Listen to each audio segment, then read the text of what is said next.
Hey everyone. Bit of a weird intro, isn't it? I just said hello. No, I mean for me. Oh, for you. Um, we're back. We had Couple of weeks off, as you can couple of weeks tell, off. we're a bit rusty. Yep. We didn't even have any particular reason for having a couple of weeks off. We just did. It has been a busy couple of weeks. Yeah. Well, yeah, that's what I mean. Besides busyness. Yeah. That's it, really. Nothing specific, yeah. Nothing major. But we're back and we're here to talk about a topic we've already covered, and that is friendship. Now, there's a few reasons we want to talk about friendship. The main one is that it is really, really important. Mm-hmm. Wouldn't you agree, Matt? I think we discussed last time about loneliness and... The statistics, how loneliness is like just as bad for you as smoking, potentially worse for you. I can't remember the statistics off the top of my head. Yeah. If you want them, listen to the last episode. Physical health as well as mental health as well. Oh yeah, it's like absolutely atrocious for you. And I do think our society kind of makes us all think that romantic relationships are enough when they're not. No. You need your friends, you need your family, you need community. None of us can survive alone, and we can't even survive with just one other person. It's pretty hard if you put it all on your romantic partner. Yes, it's too much pressure on your romantic partner. Like, not only is it not a reasonable thing to do because it's not gonna like serve you in the long run, but it's also unfair to expect your romantic partner to fulfill all of these different roles, and it puts a lot of pressure on the relationship. That might have been actually one of the statistics we talked about last time, is that I think people who have good friendships, their romantic relationships are better. Yeah, probably. I feel like that's something I remember vaguely. Do recall you telling me that. Yeah. But the reason we want to rehash it is because, A, it's an important topic that I think is definitely worthy of more than just like a couple of podcast episodes. And B, I am reading this book by Mel Robbins called Let Them. You might have seen it kind of floating around on the internet. It's being promoted quite heavily on Audible. It was very hard to get. Yes. Matt bought it for me for my birthday, but... I literally went into the store and there was only like 2 copies left. And they'd only restocked the day before. Yeah. So very hard to get your hands on. So I think it is like quite a popular book that's come out relatively recently. And I'll just talk about the Let Them theory in general because it gives a bit of framework for what we're going to talk about today. And then what I want to dive into a little bit more is a chapter that Mel Robbins does all about friendship and just the different perspective that she has on it that has really helped me, to be honest. And that's the main reason I want to talk about it. But the Let Them theory is essentially the idea that you need to let adults do whatever they want to do. You need to let people do whatever they want to do because you can't control other people. And then the flip side to it, so there's actually 2 parts to the whole Let Them theory. There's let people do whatever they want to do. But then the second part of the equation is let me. So let me control 1, 2, 3, 4, 5, right? The things that are in my control, I'm going to make an effort to control them. And it's actually a really helpful theory. If you're interested, if you're a bit of a people pleaser, if you find it hard to relinquish control, I would definitely recommend getting the book. It's very easy to read, and I'm sure the audio book version of it is also easy to listen to if you don't want to actually read the physical book. But it's a really interesting, helpful concept. So, for example, if someone doesn't like text you back, right? Like if you go on a date with someone and they don't text you back, a way to apply this theory would be to say, let them not text me back. That's okay. It's fine. Let me organize a date with someone else, for example, or let me go out and have dinner with my friends and like fill my social cup that way, or let me, go and spend time with my family, or whatever it may be. So just to confirm, so the concept is that you use both in tangent? Yes. Or that it's just individual? Together. Yeah. Just in case you can't tell, I'm not the one that does the reading. No, I do the reading. Yas does the reading. I do the reading, the thinking, the yapping, and then Sometimes just talk to me. Not sometimes, always. Yeah. When I say I do the yapping, I mean yapping to Matt, telling him about all the interesting things that I've read. There's this meme online that it's like, I think it's referring to someone with ADHD, but it's like your partner with ADHD awake for 3 hours, ready to tell you about like all the things they've already thought about and talked about and read about. And I feel like that's a little bit me. Like when I get really into something, I'm like, right, I'm going to tell you all about it. Can I do a slight tangent on the story on this? The other morning, Yas woke me up and said, "It's Sunday, get up, maths is on." Married at first sight. And she was like, because she's like, "When do you want me to get you up?" And I was like, "Oh, you get me up in like an hour." And she's like, "But maths might be on." I was like, "Half an hour then." And then I was like, "Actually, check if it's on first, and if it's on, then wake me up." Then wake me up. I'm not ashamed. No. It's a good show. It's utterly terrible and mindless, and basically nobody is on there to find love, but it's very, very entertaining. Personally, I'm getting a bit drawn out of it. That's fine. It's just going on for too long. You don't have to watch it with me. Yeah, I do. We started it. You're invested. It's only like 2 more weeks. But back to the Let Them, Let Me. Yes, it is to be used in tandem together. And that's the whole thing. I mean, she spends like maybe a chapter talking about this. She's like, if you just use let them, if you always say let them, let them, let them, let them, then you're going to get angry and sad and passive aggressive. As if you just say let them, is it kind of like you're letting them walk all over you? No. No? So let them is just letting people do whatever they want to do. And I guess that's, well, I mean, to be fair, if you only use let them, it could become people walking all over you. Because you're not doing anything for yourself. Yeah. I think that's, again, where the let me aspect of it is really important, because let me is you taking control. Let me is you putting your hands on the steering wheel and actually turning the car and turning your life in the way that you want to, taking the corners that you want, going in the direction that you want. But the biggest aspect of let them is that we can't control other people. No, we can't. We can't control other adults' behaviour. Adults will do whatever they want to do. And, I mean, we both know that. We have experienced it with each other. We've experienced it with other people. Like, everyone knows that. Anyone who's a human being knows adults don't like being told what to do. And if you try and tell an adult what to do, they will probably push back at you and get really, really annoyed at you. And, in fact, they might be even less likely to do something in some circumstances. If you try and push them. So you got to let adults be adults, and then you got to kind of step back and figure out what you can control and take control of the aspects that you can control, whether that be your behavior, your feelings, your mindset, so on and so forth. So a good example she gave on a podcast that I listened to her on was, she was like, okay, you're at the supermarket and you see that you're behind a cashier where there's 4 or 5 people in a line, and it's taking ages, and it's really, really slow, and a lot of people's instinct in that situation is to start getting annoyed, right? For things are taking too long. Or switch lanes. Yeah, or switch lanes. If you kind of use the let them mindset, you say, let them.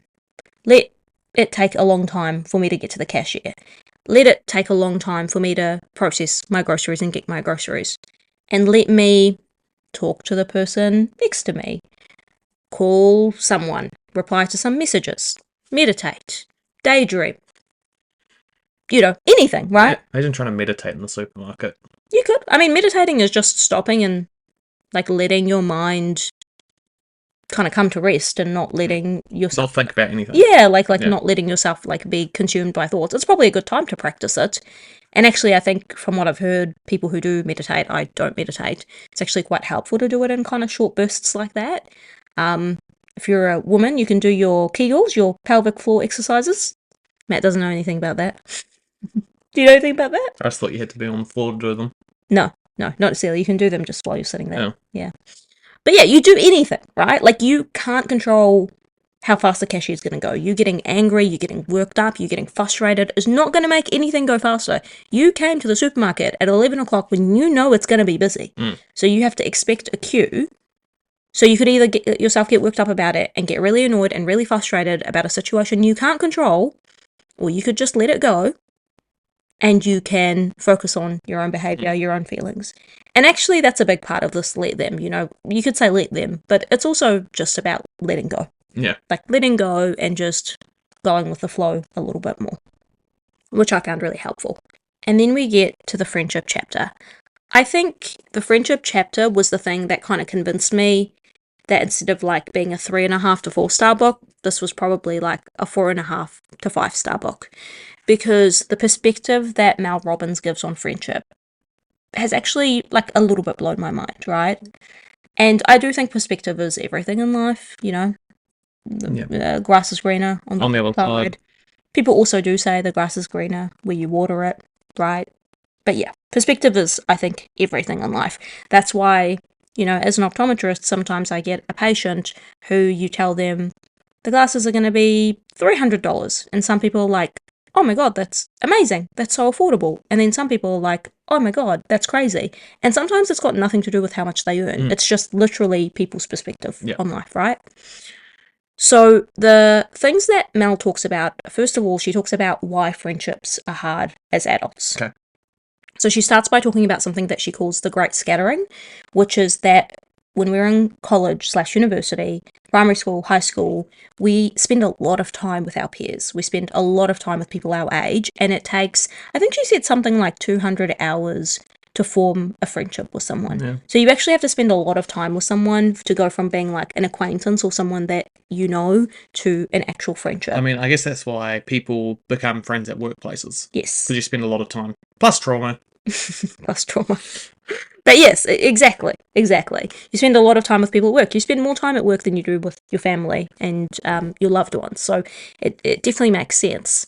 But then we go to university and then we finish university. And then after university, everyone scatters. And that's what she calls the great scattering. And I definitely found that true in my own life. Yep, same. At university, I had a lot of friends, very close, both physically and like as in relationships, we were close. I could just walk down the hall and knock on someone's door. I could take a bus and be at my friend's house in 5 to 10 minutes. I could walk and I could be at someone's house in 2 to 3 minutes.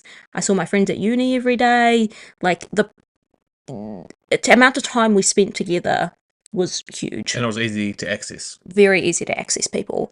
And then when we graduated, 50% of my class went to Australia. And then my friends that weren't optometrists, a lot of them are in London now. We've also moved, so we don't live like in the north of the North Island or the middle of the North Island where a lot of our friends live. We're basically 8 hours away. Yeah, we're a good 8 hours away from basically all our friends.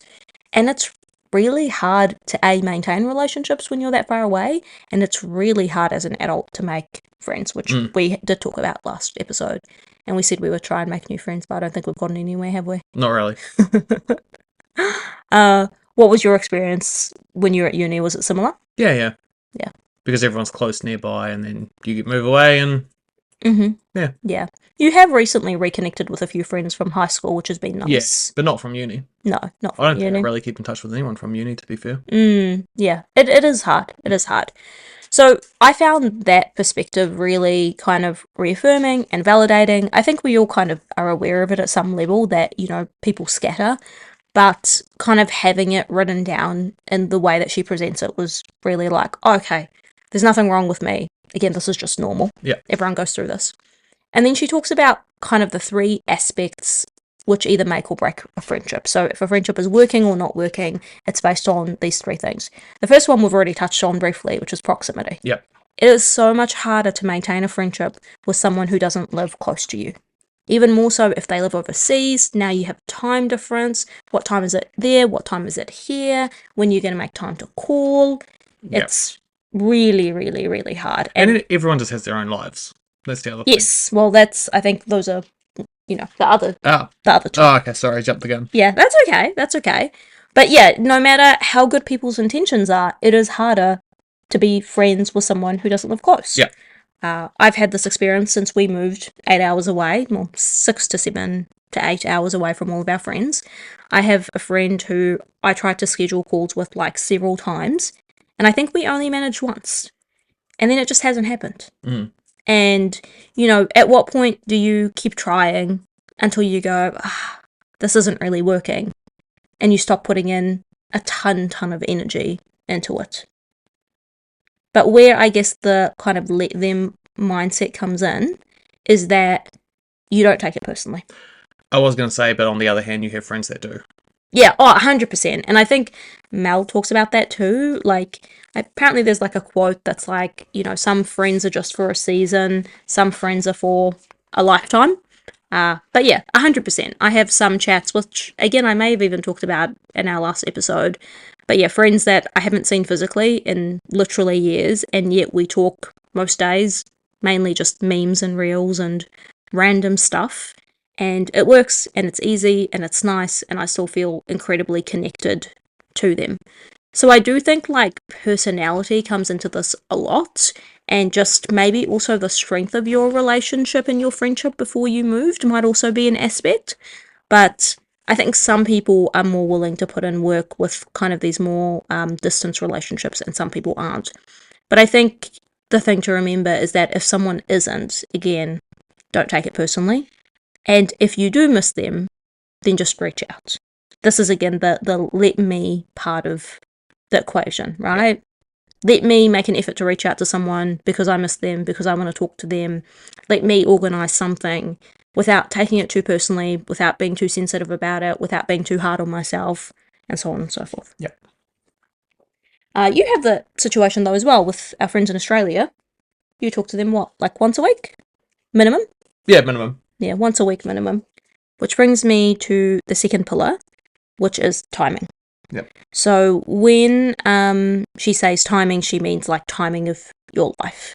So for example, we've all had the situation at work where maybe there's someone we click with pretty well and we have nice chats to them at work, but it's never going to become anything outside of work because maybe they're, 10 years older, 15 years older, 20 years older, whatever, right? And that's not always a factor. Like, you and I have both been friends with people who are significantly older than us. Like, the last place we worked, you were friends with someone who... How old is Jace? Like, in his 40s? Yeah. Yeah. And you guys were great mates. Yeah. Like, got along like a house on fire. Even though, you guys aren't really in the same life stage, but it didn't impact you because you had enough common interest that it overlapped. I was friends with an optometrist called Kim, went out to dinner with her a few times, went to her house a few times, and she was really lovely and we got along really well, even though she had kids. So again, definitely not in the same life stage, and she was probably in her 30s or something like that. So it's not always a barrier. And to be clear, it's not just about age, is it? It's about life stage. So like if you've got kids and the other ones are still out partying kind of situation. Yes. Yeah, I think life stage is more important than age. Yeah. I mean, age is probably a factor to a point. Like, it's probably much harder to connect with someone who's, significantly older or younger than you because they're more likely to have different experiences in life views. But sometimes it's actually really nice to be friends with someone who's a bit older because they give you a different perspective on life. But I think life stage is more important. So, like, in my current workplace, this is manifested exactly. Really good friends with a couple of people, but one of them's, kind of had her kids, a little bit older, going through some stuff in her personal life, so we don't get to see each other as often. And then another one, a little bit younger than me, just had a baby. So just, again, different life stages. And this is where, like, the let them, let me, and spoiler, the let them, let me does get repetitive. Yeah. And it gets repetitive in the book. Like, again, before I got to the friendship chapter, I was like, oh God. Very repetitive. Again. But, I guess that's how you hammer home a message or a way to think about something. But, yeah, the let them, let me would be like, it's okay if someone's at a different stage of life than me. Let them be at a different stage of life than me, just kind of go with the flow, and let me, I don't know, still reach out if I still want to have a coffee with them. Let me reach out to someone else who's maybe at a different stage of life, who's at a more similar stage of life than me, right? So again, it's just about not taking things personally, which is good. And then the last one is energy. Mm-hmm. So energy is just, do you vibe with someone? Right? Okay. Not if you do have the energy to go hang out with them. I mean, that, I think, to a point, but I think the timing is maybe part of that too, because if you are in a certain, like, people generally don't have the energy for others if they're not in the right stage of their life. Okay. Like, parents of a newborn are not going to have the energy to hang out because of just the timing of their life. Okay, cool. Right? Yep. I think when she's talking about energy, it does mean more specifically like... The vibe. Yeah. Vibe check. Do you gel with someone? Do you get along with them? Like... Yeah. I don't vibe with Ted at the moment. Yeah, our dog. He's being really naughty. Oh. You would have heard him just now, maybe. Maybe. He's definitely been naughtier. And, like, he is 3, but I don't think what is it? The terrible 2s and the terrifying 3s? I don't know. I thought terrible 2s, terrible 3s. you know. I don't think they count for dogs, though. I don't know how it works, but he's just been a ruckus. He's been a pain recently. But yeah, that's what I think it's referring to. So yeah, do you have the energy for them? Do you vibe? Like, for example, if, you both like dogs, you're way more likely to be friends with someone than if, like, one of you hates dogs, for example. I know it's a silly example, but just because we were talking about our dog, that came to me. Actually, I have a better example. Over in the States, Democrats and Republicans. Yeah. You'll generally find political opinions quite a pressing issue. I mean, we don't really have that. Like, we definitely have friends with different political opinions to us, but not that many. No. Most of our friends probably are on a similar end of the political spectrum to us. It's more my family and our families. Yeah, it's more both of our families, but, most of our friends are kind of in a similar place. But, like, we obviously are not going to object to being friends with someone just because they have different political views. Although, to a point, obviously, like, if you believe something drastically different to me, like super misogynistic or whatever, then yeah, I'm gonna have a problem with you. If it doesn't align with your morals. Yeah, if it's like hurting other people, your opinions hurting other people, then yeah, I'm gonna have a problem with it. But energy, I think, is definitely really important. And I mean, even something less dramatic than politics, yeah, like, do you get along with someone? Does your energy flow? Do you finish a conversation with them and feel like your cup has been filled, or do you feel like you've been drained? Do you look forward to seeing them?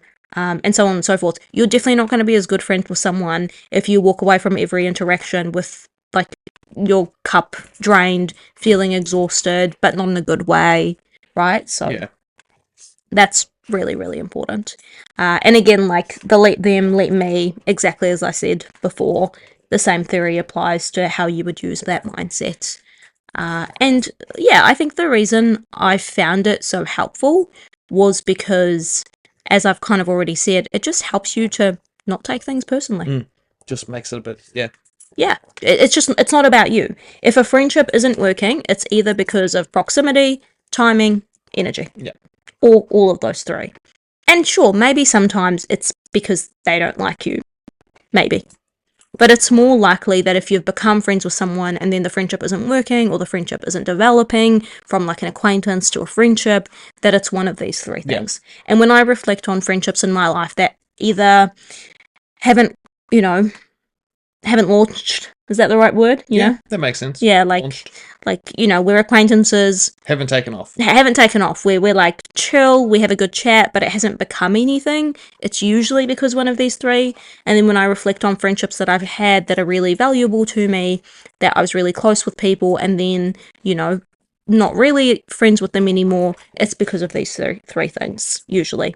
And usually proximity is the biggest one, because everyone moves. Okay, here's a opinion, which I want to see if you can counter with this. Yeah. What if they're just being dicks? That is a possibility, I think. And then does that fit into any of the...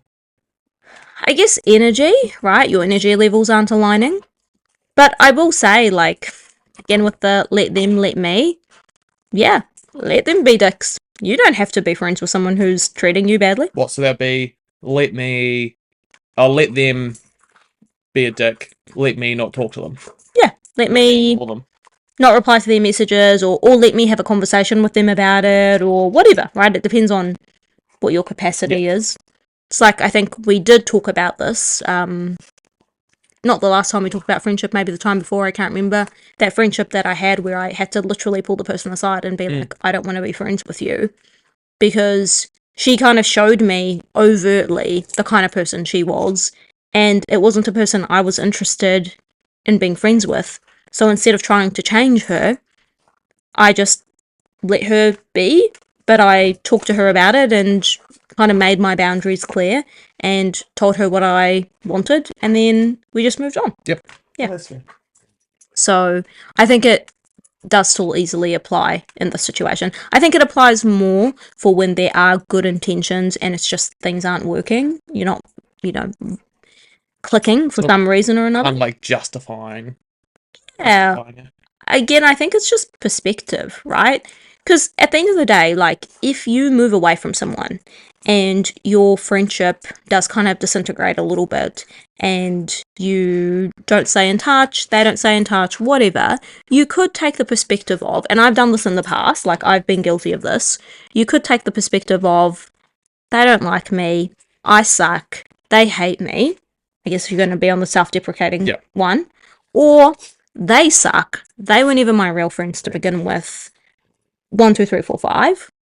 Or you could choose to look at it in a way that doesn't mean you're the bad guy, that doesn't mean they're the bad guy, and just gives everyone the benefit of the doubt, gives everyone grace, and just kind of moves on from it, right?